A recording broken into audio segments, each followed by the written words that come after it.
Notary is a very very important. Example చెప్తా, మన దగ్గర నోటరీ చాలా తక్కువ తీసుకుంటారు.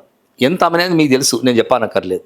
ఇదే నోటరీ ఫర్ ఎగ్జాంపుల్ నా దగ్గరకు వస్తారు, సార్ నేను లీగల్ ఎయిర్ను కోర్టు నుంచి లీగల్ ఎయిర్ సర్టిఫికేట్ ఇవ్వండి సార్ అంటే 3 months 4 months టైం తీసుకొని మనం చేసేస్తాం. దాంట్లో ఒక 4 లీగల్ ఎయిర్లో ఒక 2 అవుట్ ఆఫ్ ఇండియా ఉంటారు అనుకోండి. వాళ్ళకి మేమేం చేస్తాము, జీపీఏ రాస్తాం, జనరల్ పొరపాటు రాసేసి మన డాక్యుమెంట్ చేసి వాళ్ళకి ఇస్తాం. అయ్యా ఇది ఆడికి పంపండి, యూఎస్ఏలో ఎక్కడో ఆస్ట్రేలియా ఉన్నాడు కదా, మీ ఆయన సిగ్నేచర్ కావాలి, అయితేనే అక్కడ మన పిటిషన్ వేయచ్చు అంటే సార్ మా వాళ్ళు పంపిస్తారు.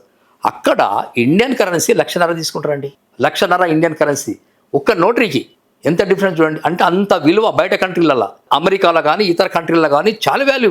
అంటే ఎందుకంటే గ్రీనింగ్ పవర్, అదే గ్రీనింగ్ పవర్కు అడ్వకేట్స్ లేదు. అందు గురించి ఇందులో భాగంగా కేసీఆర్ సీఎంగా ఇక్కడ ఉన్నప్పుడు కేసీఆర్ గారికి లెటర్ ఇచ్చిన, సార్ మేమంతా గ్రీనింగ్ ఉంటుంది, మాకు గెజిటెడ్ ర్యాంకు ఒక జియో ఇచ్చేయండి మీ ద్వారా, గెజిటెడ్లు ఇది చేసుకుంటాం ఏదో చేత. కానీ ఏజ్ వాళ్ళు చాలా ఉన్నారు సార్ ఊర్లలో, అక్కడక్కడ కేసులు లేవు, వాళ్ళకు ఏదో బతుకుతారు, తప్పేం లేదు కదా సార్, ఇది పెన్షన్ ఇవ్వట్లేదు, ఇంకేదో మంత్లీ శాలరీ ఇవ్వట్లేదు కదా సార్ అని రిక్వెస్ట్ చేసి లెటర్ ఇచ్చిన.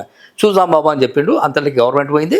ఇప్పుడు నేను కంపల్సరీ నేను జియో మన ఈ స్టేట్ గవర్నమెంట్ నుంచి రాష్ట్ర ముఖ్యమంత్రి రేవంత్ రెడ్డి గారితో నేను జియో రిక్వెస్ట్ చేసి ఏదో తంటాలు పడేసి ఆ జియో గెజిటెడ్ ర్యాంక్ ఉండాలి వీళ్ళకు అనేది, నోటరీ వాళ్ళకి అనేది జియో ఇప్పిస్తాం.